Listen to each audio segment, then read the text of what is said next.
BJP नेताओं ने सरकारी मीटिंग में तेजस्वी के सलाहकार संजय यादव और लालू के दामाद शैलेश कुमार की तस्वीर जारी कर सवाल उठाए हैं, तो आरजेडी की तरफ से भी कई तस्वीरें जारी की गई हैं। इनमें एक तस्वीर पूर्व मंत्री नितिन नवीन की भी थी, जिस पर नितिन नवीन ने कहा कि वो तस्वीर उस दिन की है जब मैंने पथ निर्माण विभाग का पदभार ग्रहण किया था और परिवार के लोग शुभकामनाएं देने आए थे। वहीं तेजस्वी यादव और तेज प्रताप यादव की तस्वीरें विभाग की समीक्षा बैठक की हैं। फोटोग्राफ्स मेरे जिस दिन मैंने पथ निर्माण विभाग का पदभार लिया, ये उस दिन का फोटोग्राफ्स है और हमको एक शुभकामना देने हमारा परिवार का लोग आया था। लेकिन तेजस्वी यादव और तेज प्रताप यादव की फोटोग्राफ्स जो है वो उनके विभाग की समीक्षा बैठक की है। तो कहीं ना कहीं राष्ट्रीय जनता दल केवल फोटो को निकाल लेने से कुछ नहीं होगा, संदर्भ भी ज्ञान होना चाहिए। और वही केंद्रीय राज्य मंत्री अश्विनी चौबे के बेटे अर्जित शाश्वत चौबे ने कहा कि आरजेडी के नेताओं को सरकारी और गैर सरकारी कार्यक्रम का अंतर मालूम नहीं है। मालूम नहीं है कि गैर सरकारी और सरकारी कार्यक्रम में क्या अंतर होता है। एक गैर सरकारी कार्यक्रम को फोटो लगा करके ये बताने का काम हो रहा है बिहार की जनता को कि आप एक सरकारी कार्यक्रम है। सरकारी बैठकों में तेजस्वी के सलाहकार और लालू प्रसाद के दामाद के शामिल रहने पर पूर्व डिप्टी सीएम तारकिशोर प्रसाद ने कहा कि नीतीश कुमार अब जंगल राज बाबू के मुखिया हो चुके हैं।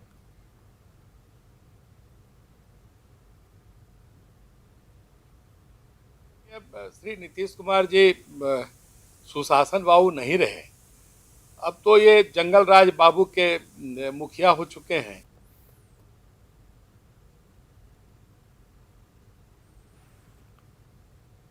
जिस मीटिंग में करीबियों को लेकर सियासी बवाल मचा है, एक दूसरे पर आरोप प्रत्यारोप लगाए जा रहे हैं, उस मीटिंग का प्रोटोकॉल क्या कुछ होता है, इस पर हमने एक्सपर्ट की राय ली। आप भी समझिए कि सरकारी मीटिंग का प्रोटोकॉल होता क्या है। सलाहकार का तो ऑफिशियल नाम निकला होगा, अगर नोटिफिकेशन निकला हो। हाँ, गैर सरकारी सरकारी जैसे जो लोग पीए रखते हैं, पीएस, तो वो नोटिफिकेशन मंत्रिमंडल सचिवालय से निकलता है। तो मंत्रिमंडल सचिवालय से यदि किसी भी व्यक्ति का मिनिस्टर के साथ किसी भी हैसियत से यदि आदेश निर्गत हो गया होता है तो सरकारी ही व्यक्ति को मान लिया जाता है।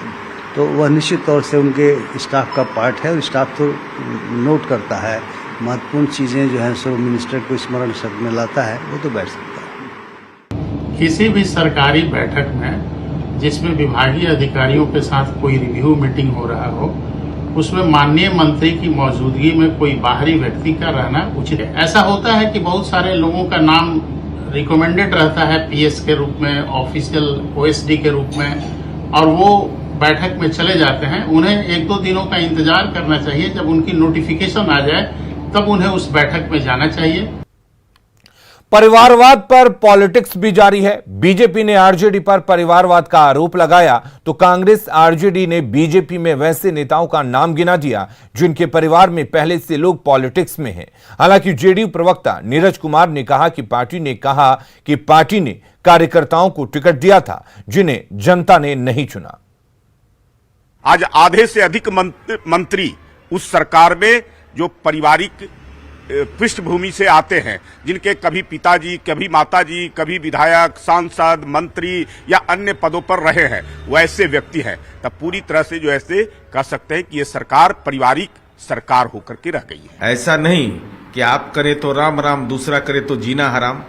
भाई केंद्र में बैठी हुई सरकार है, बहुत सारे माननीय मंत्रीगण हैं जिनके पितामह 2-2, 3-3 पीढ़ी लगातार राजनीति के शीर्ष नेतृत्व पर रहा है, आज भी शीर्ष नेतृत्व पर लोग हैं। जरा वो बताएंगे राजनाथ सिंह के बेटा कहाँ है, जेपी नड्डा के पुत्र कहाँ है, संजीव चौरसिया कौन है, नितिन नवीन कौन है। तो ढेर सारे नाम तो उनके पार्टी में भी है, लेकिन उस पर वो चर्चा नहीं करते। जरा वो उस पर चर्चा करें, मुंह इनकी खुद बंद हो जाएगी। साहेब सिंह वर्मा के बेटे हैं, उसके बाद में आपको पंकजा मुंडे जी, किसके भी गोपीनाथ मुंडे जी की बेटी हैं, प्रमोद महाजन जी की बेटी हैं, राजनाथ सिंह के लड़के हैं। तो वंशवाद कहाँ नहीं है। जिसका बच्चा होगा तो उसके सामाजिक जो संगठन है उसको आगे बढ़ाने के लिए उनके परिवार के लोग आते हैं और जनता भी आती है। और खबरें लगातार जारी हैं। आप बने रहिए न्यूज़ 18 बिहार झारखंड के साथ।